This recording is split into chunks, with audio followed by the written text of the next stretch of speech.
Call to order the June 19th, 2012 meeting of the Glendale Successor Agency. May we have a roll call? Agency board members Friedman, Manukian, Najarian, Here. Weaver, Here. Chair Quintero. Here. We have your report. Agenda for the June 19, 2012 regular meeting of the Glendale Successor Agency was posted on Thursday, June 14, 2012 on the bulletin board outside City Hall. Next item on the agenda is approval of minutes. So moved. Second. Okay, the minutes stand approved as submitted. Next, please.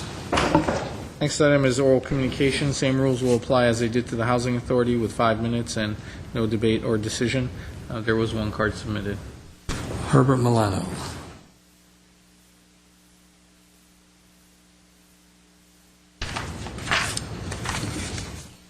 Mayor Quintero, members of the Successor Agency and staff. My name is Herbert Milano. I came here today to make another request for the financial statements for the Americana. I have with me the prior financial statements of prior years since I started asking for these, going back to 2006, in case any of you want to see it. In other words, the city felt that it was within its mandate to collect that information and to make that information available to the public. The reason why I'm doing this is that the trends that I see oftentimes in the governance of the city is that plans and projects are put in place, they are executed, but then the evaluation and the expectation of those plans is what is missing. From time to time, we do get an evaluation of how did the Americana do, or how did this project come about.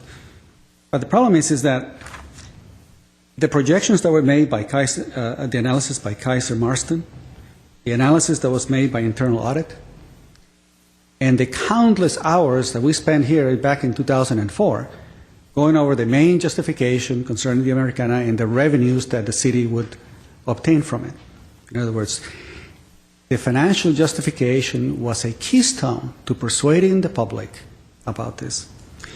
But as you know, a few years from the time the Americana was completed, very few members of the public come back to do any kind of accountability or review. I happen to work in the type of environments where we do this all the time. And so from time to time I get reminded of it to see what the actual true revenues are. Since the Americana was completed, we pretty much gave full control of the park, or what we consider parkland, to Caruso. And what is important about that is that he controls all of the economic venues, he controls the land underneath it, obviously he controls the land above it. We cannot use it as a regular park, we cannot do political leaflets, we cannot do any religious kind of activities, we cannot put a lawn chair on it. It's a commercial venue. It's part of the overall experience. And it's a nice experience. I go to the Americana often. I go to its restaurants. I go to the bookstore. It's a beautiful place. But at the end of the day, you still need to come back and do an analysis of this. So part of the work that I do also review what are the revenues from property tax. And here's the problem. The city is short in finances. But if the areas of the Americana that are still considered public or part of Glendale's own land, then it's very likely that he's not paying property tax on it. So you could very well have a few $100,000 there that you're not collecting. Last year, when I asked for the information, something stood out. What stood out is that the Americana was claiming a loss on the parking operations.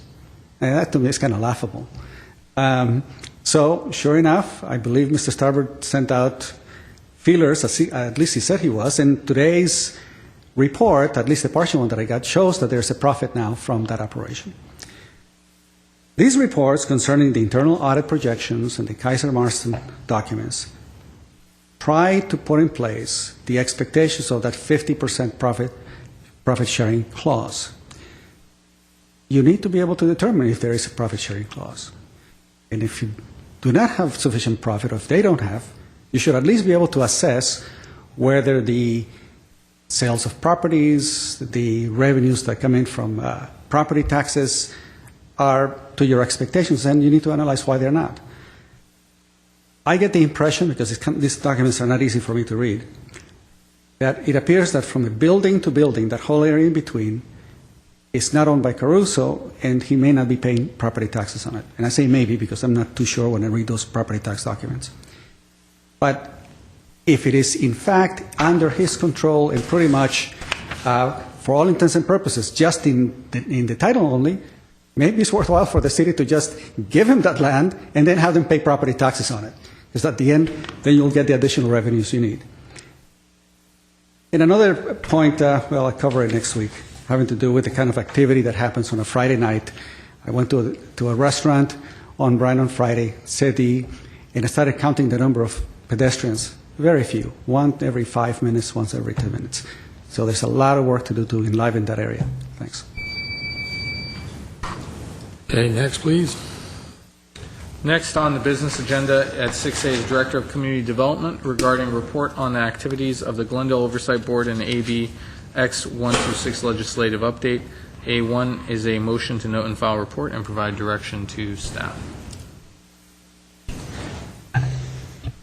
What we have, sir, is kind of a two-pronged report for you. One element of it touches on what's happening with the state budget and the ever-changing dynamics that exist there, and so we're attempting to give you a brief snapshot, and our Assistant City Attorney, Jillian Van Meiden, will do that. But before we get there, our Senior Executive Analyst, Elena Bobolian, will provide you with an update as to what is happening with the Oversight Board, specifically in reference to a request that had come from Council as to providing direction, specific direction, to your representatives on the Oversight Board, Mr. Lanzafame and myself. So what we want to do is provide you with the update as to what's been happening with the Oversight Board, and then take whatever direction the Council has at that time back to that board, and at that point we'll have Jillian give you the legislative update. So, Lena? Good afternoon, Successor Agency members.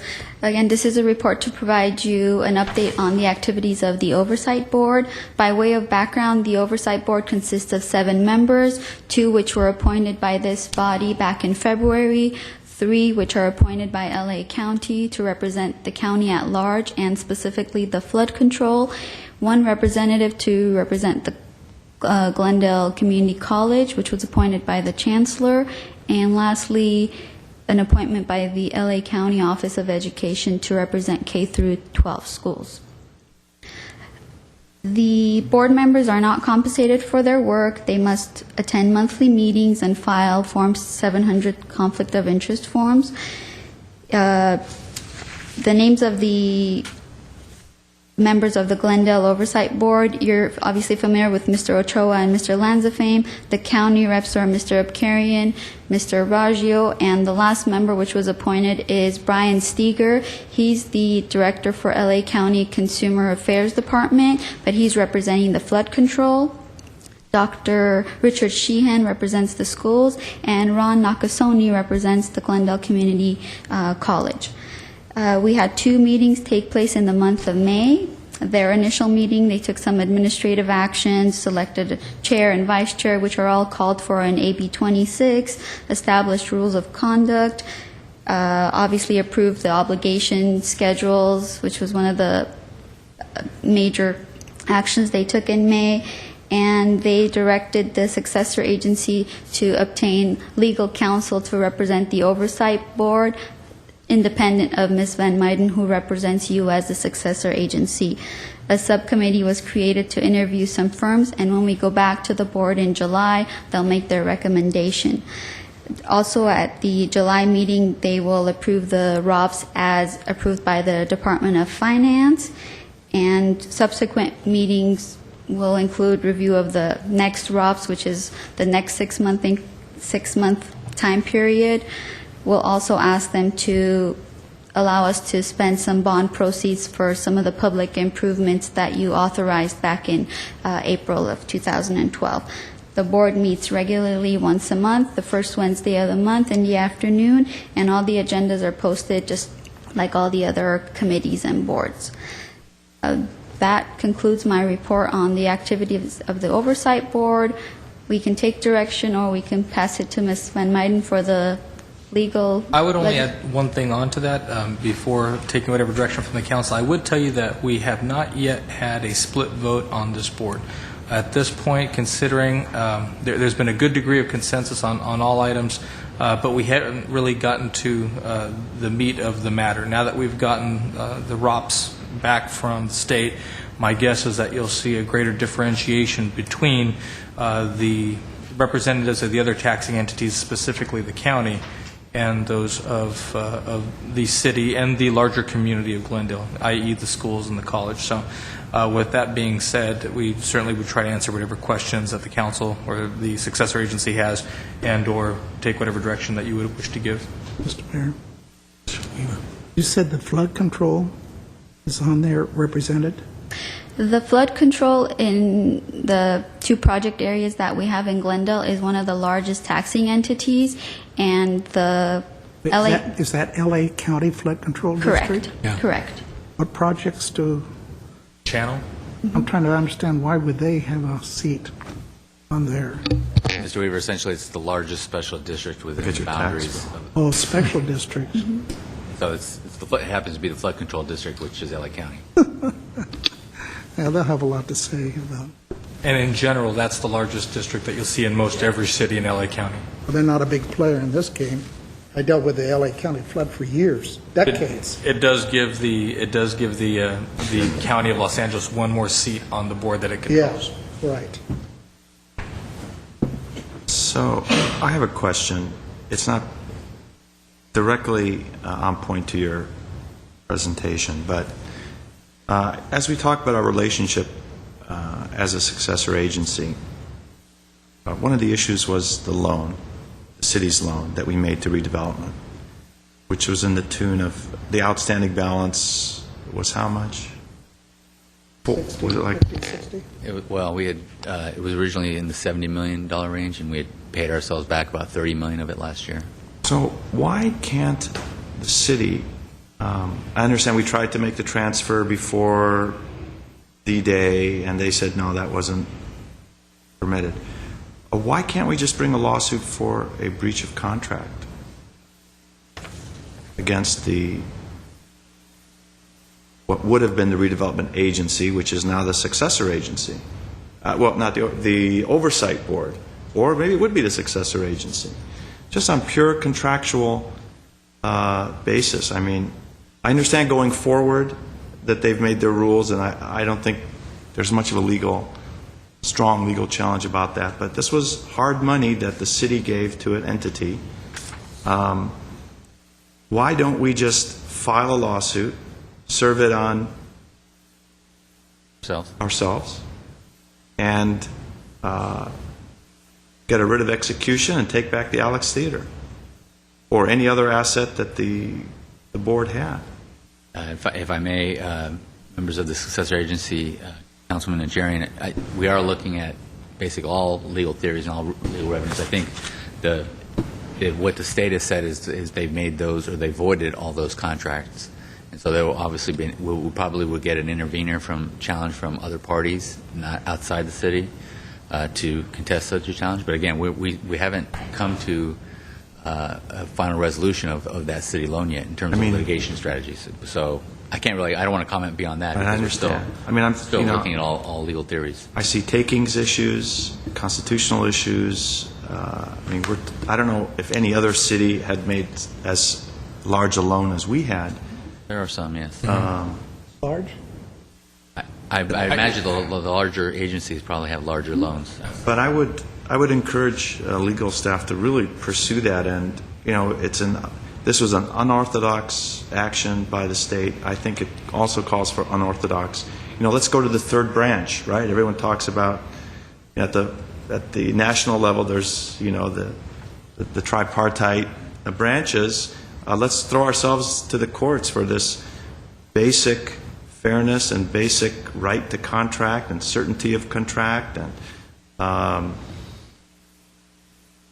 let's look at that and see if there's any. We are, and we're also working with other agencies who are also are in a similar position to try to find a legal theories to base a challenge on.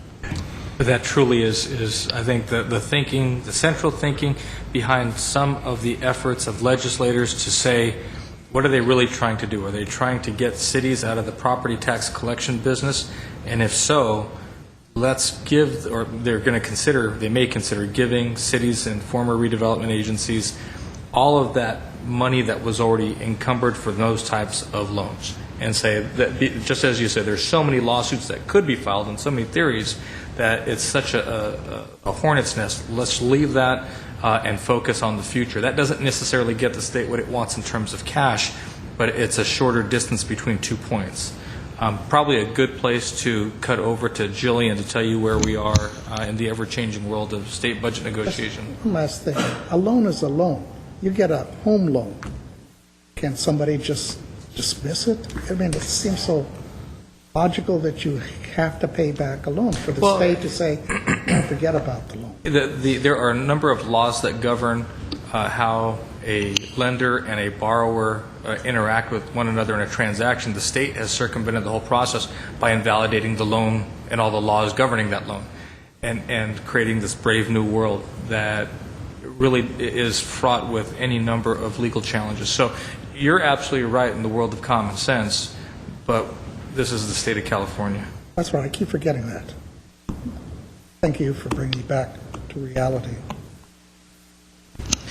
Okay, members of the successor agency, this is hopefully a brief update, but as you know, we're going through many iterations at this point in time in the budget process. I'm going to be focusing on the budget trailer bill and giving you a brief update on information concerning other pending litigation that was so-called AB 26 Fix-It legislation. I have a PowerPoint, and I believe that should be coming up behind me, and I've also provided a hard copy of that PowerPoint for your review. At this moment in time, we're about at the fourth comprehensive round of reviews of the budget trailer bill. Again, I'm going to focus on those fix-it pieces for AB 26. In the last round we looked at, which was on the 29th of May, the current version we're looking at is the June 11th version. And these are amendments that are being recommended through the League of California Cities and other lobbying groups to the benefit of the city. And there were about 30 or so substantive revisions that were being recommended. Thank you. Back at the end of May. In the June 11th version, which is a version I've been looking at and I'll update you on, there are approximately the same number of substantive revisions being recommended. We're still pressing for the changes, including those that would recognize those interagency loans, and that's one of the reasons why right now successor agency member Najarian that we don't see much litigation being filed in the hope that there's still a legislative fix that will recognize to some degree those existing cooperation agreements. We do expect a new draft incorporating many of these changes to be released momentarily within the next several days. We expect the tremendous heavy lifting to occur within the next several days, leading up to a rumored deadline of June 30th. We know from last year that the governor signed AB 26 on the 28th of June, so that's what we're thinking. So these next several days are critically important. Right now, and I think you can see behind me, I can't see it myself, but I'm going to move that forward. Okay, there we go. In summary, the governor's proposal that is going into the budget trailer bill is going to do several things. It's going to help define the housing assets to be transferred. It clarifies some powers and duties of the housing authority. These are recognized insufficiencies or inadequacies in AB 26. It specifies conditions under which the bonds may be used. It also, unfortunately, provides for a clawback of funds for improperly claimed enforceable obligations from subsequent property tax payments. Bear with me. I'm going to address that further as we go along. It requires the successor agencies to contract for due diligence review and reconciliation of the unobligated or unencumbered cash assets. There's an issue with just how much of the assets redevelopment agencies have are in fact unencumbered, given that they could not collect tax increment but for a statement of indebtedness. So therefore, there's a question out there as to how agencies on a going forward basis, if the so-called unencumbered funds are swept, will thereafter be able to pay for the ongoing enforceable obligations they're required to list on their ROPS, Recognized Enforceable Obligation Payment Schedule, which is competing with the Department of Finance's efforts to reduce the amount of property tax that's listed on that ROPS and shift that funding source payment over to other sources, such as the unencumbered funds. So it creates a bit of a catch-22. Moving forward, the governor's proposal is designed to address this dissolution process with respect to unfinished projects, unused bond proceeds, disposition of physical assets, and the continuation of affordable housing activities. But moving forward, there are still some issues. The legislature, on the other hand, is proposing some specific changes in response. And under the specific section there, their effort is to provide a more specified process, and that would be vis-a-vis the potential appointment of a special master to resolve disputes between successor agencies and the Department of Finance with respect to line items that are listed on ROPS. So you have the successor agency and the oversight board, the DOF as the arbiter of that decision, and now potentially a new master on top of yet that relationship as well. And establishing of a meet and confer process. One thing that is pretty clear, based on the process that we've just been through, is that it was virtually impossible to get answers within particular time frames, to get consistent answers statewide concerning certain line items. There were a variety of responses given on particular line items. There were inconsistent statements made. Efforts have been made to communicate between the successor agencies and the cities affected to try to develop a process, and therefore it was pretty clear that a meet and confer or other dispute resolution process is necessarily incorporated into AB 26 through the budget trailer bill. So that's we're seeing proposals, and those are being debated right now, where the legislature recognizes that successor agencies need to be able to retain the ability to dispute the findings of the Department of Finance. On the other hand, the Department of Finance and Auditor Controller are recommending additional approval authorities by the state controller and potentially also the local. So there's horse trading going on. There's competition over who has control over this process. Continuing, the legislature is recommending that the required transfer of identified unobligated cash assets occur by a certain date. There is no date certain. We have received a letter from the state controller requesting that those assets be transferred back. I'm sorry, let me move forward. There we go. I apologize. But there aren't set schedules within the statute as it currently exists. The legislature is still retaining the clawback provision, and the League of California Cities, among others, is challenging that recommended clawback provision as unconstitutional under Article 13, Section 1 and Section 23, as well as violative of the due process rights of the successor agencies. There is certainly a lot of additional detail necessary to define the responsibilities and the governance and the powers of the successor agency. Along those lines, the successor agency, there is language proposed to establish the successor agency as a de facto separate legal entity. Again, various revisions concerning the dates of the submission of documentation. There's we need to continue to address questions related to the makeup and notification requirements, review of decisions of the oversight board. It's almost there have been criticisms that is a rubber stamp process. They need to be provided with additional authority. There's pushback from DOF, and that is with respect to the authority that already exists within AB 26 to reauthorize existing agreements or to terminate, evaluate existing agreements if certain findings are made.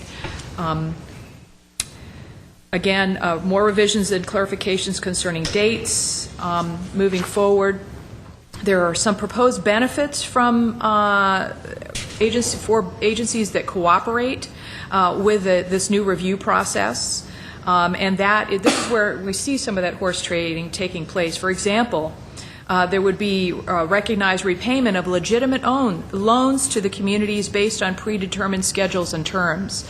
So the concept of these cooperation agreements is still existing within the discussion that the legislature is having with the governor's office concerning the budget trailer bill, with a lot of push from the League of California Cities and other lobbyists to recognize those loans on a going forward basis.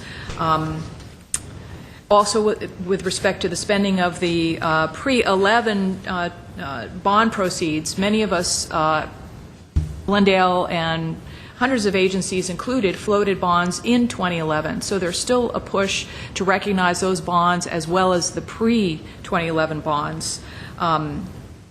Issues related to the retention of former redevelopment agency assets. In our case, that includes the Alex Theater, that includes parking garages and other assets that agencies are fighting for. There's another proposal out there that would essentially be an alternative buyout program, recognizing that former agencies are now dead. Why not allow them to make that payment, which is the revenue is what the state is interested in, but allow them to retain the assets that they had before, and to the extent they still have unencumbered funds to complete the programs that they had in place, leave them alone, let them complete it, take the payment, but allow them to dissolve themselves based on what remains. So that's a proposal that's being floated out there. Basically is AB 27. It's an AB 27, but fixing the Prop 22 and other constitutional issues that the Supreme Court recognized in the Montesano case. Moving forward, I think I'm at housing activities. Many issues relative to what successor housing authorities are still able to do. One of the issues there is that many agencies borrowed money from their low and moderate income housing funds in order to pay their CRAF obligations. Those are interagency loans, which are not recognized under AB 26, so a necessary fix is to recognize the repayment of that loan. Keeping in mind that it was the state of California that told agencies it's okay to borrow that money, and now basically neither entity exists. So this is a patch to fix that Fix that problem. patch. Exactly. Again, this would allow the housing authorities to use bond proceeds backed by low and moderate income housing funds to complete projects. And then there's an issue with mixed use developments. Provides for the transfer to the housing successor authority certain mixed-use developments, ensuring that the grant of duty, responsibilities, and power is maintained to maintain affordability requirements. There's push and pull on that issue as well. And then establishing a set-aside for community loan payments. One of the issues as well is the uncertainty that this has created relative to the disposition of property. The title companies have been extremely concerned, aren't in many cases willing to endorse around this uncertainty created by the legislation. So fixes are needed with respect to housing authority properties, successor agency properties, et cetera, on a going forward basis. Just a quick update on legislation I introduced to you before. AB 1585, which was introduced by Perez, was the first iteration of the cleanup legislation for AB 26. Status right now is unchanged. What we've seen essentially is that many components of AB 1585 have been ported over into the trailer bill. And so we'll see how much of that survives. We know on the Hill that folks are pushing to abandon this effort at the trailer bill and incorporating bits and pieces and just to go back to 1585. We'll update you if that's what happens, but right now it looks like they're cherry picking out of that. Moving forward, one of the popular bills to fix the bond proceeds issue was Dutton's SB 986. It died in committee. It was amended to the point of not being recognizable. and this essentially hijacked by some special interests. So the League and others withdrew their support for the bill, and it died in committee. What was the essence of the Dutton bill? The Dutton bill would have allowed bond proceeds from 2011 and prior years to be used for the projects for which the bonds were sold, which is a statement within AB 26, but it provided additional clarity with respect to the ability to use those bonds, the timeframes within which those bonds could be used, and that was something that the League had been seeking and others had been seeking, and I think Mr. Garcia has additional information. Keep in mind that the Department of Finance has, in some cases, been taking the position that you can only use those bond proceeds to the extent that the city or the agency had already committed to third-party contracts to use those bond proceeds, so a bid contract or whatever, and otherwise has been disallowing the use of bond proceeds without those third-party contracts. And what Dutton would have allowed was that if the bond documents listed a project on its list of projects that the proceeds were going to be used for, then you could use them without having that additional requirement that Department of Finance is using. So that would have impacted Central, it would have impacted Central Library, it would have impacted any number of projects here in town. And now the effort in the trailer bill is to recognize those bond covenants as enforceable obligations. So we're hoping that the positive components of the Dutton bill are being ported over into the trailer bill. Moving forward to SB 1151, which is the long-range asset management plan. That bill is still active and, in fact, was referred to committees on the 15th and is set for hearing on the 27th. So we'll stay tuned to see if this next steps redevelopment program between a redevelopment or between a city and a county, with the county holding the control over whether or not the projects get done. And we'll see at the end of the day. At the end of the day. Right. So that still has some life. Moving forward, a companion bill, SB 1156, are also offered by Steinberg, which is the Community Development and Housing Joint Powers Authority, enabling the cities and counties to establish a Community Development and Housing JPA. Again, similar piece of legislation, and would establish additional sales tax. However, that one is also still active, and it is set for committee hearing also on the 27th. So we'll stay tuned to see what happens with those bills. Moving forward again is the Housing Opportunity Trust Fund Act of 2012. This is inactive. It failed to pass the Senate Appropriations Committee, largely, I think, because it proposed to impose a $75 fee on the recordation of certain real estate documents in order to raise money for as a replacement for the low and moderate income housing set aside. A couple of interesting bills coming up. I'm sorry, did you have a question? No. Okay. Just some righteous indignation. Got it. SB 214 and following that SB 2144 offered by Perez. The Wolk bill was introduced back in February 2011 and sat around until recently. This again is Redevelopment 102. And it's an infrastructure financing district, and both of these bills address infrastructure financing districts, and they're coming from a couple of different directions. The Wolk bill eliminates the voter approval requirement to create the IFD. The Perez bill retains the voter approval requirement but reduces it and expands it a little bit in terms of the types of facilities and projects that could be financed. Provides a better description of how bonds could be issued for IFDs, and also incorporates some of the Polanco Act powers. So, but how would those bonds, if issued, be repaid? Well, that's a question yet to be addressed. But is it fair to say through property tax incremental growth? It's likely to be that case, and very carefully proscribed within that district. Which is basically tax increment financing, which is what we used to have. I would agree, yes. So these are both active in committee. They are likely to be combined at some point. There's not set for hearing at this time, but we've been advised through the League's legislative council to keep our eyes on this piece of legislation because it's one of the pieces moving forward that will replace some of the powers and duties that the former redevelopment agency used to have. So that's the update as we know it at this time, and I'm available for any questions. You've got to be kidding. You can't be serious. I'm totally serious. Out of all these proposals and bills, which one is most likely? I mean, which one has it? Whichever Well- one the governor wants. Can we pick one? I mean, can you identify one that has a better chance? Or? Is that looking at AB 1585 or the Infrastructure Financing District bills? I would say, if I would venture to guess, based on the conversations I've been having, that most of the important components of 1585 are going to be ported over into that budget trailer bill. And so I don't, the status has remained unchanged on 1585 since the 19th of April. Therefore, I don't think we're going to see a 1585. I think that will be scavenged and incorporated into the budget trailer bill. Dutton, of course, has no life. The pieces of that were ported over, and the League and other lobbyists are fighting to keep those positive pieces, which would allow agencies to use those bond proceeds in the manner for the purpose for which they were sold, to have that language live within the budget trailer bill.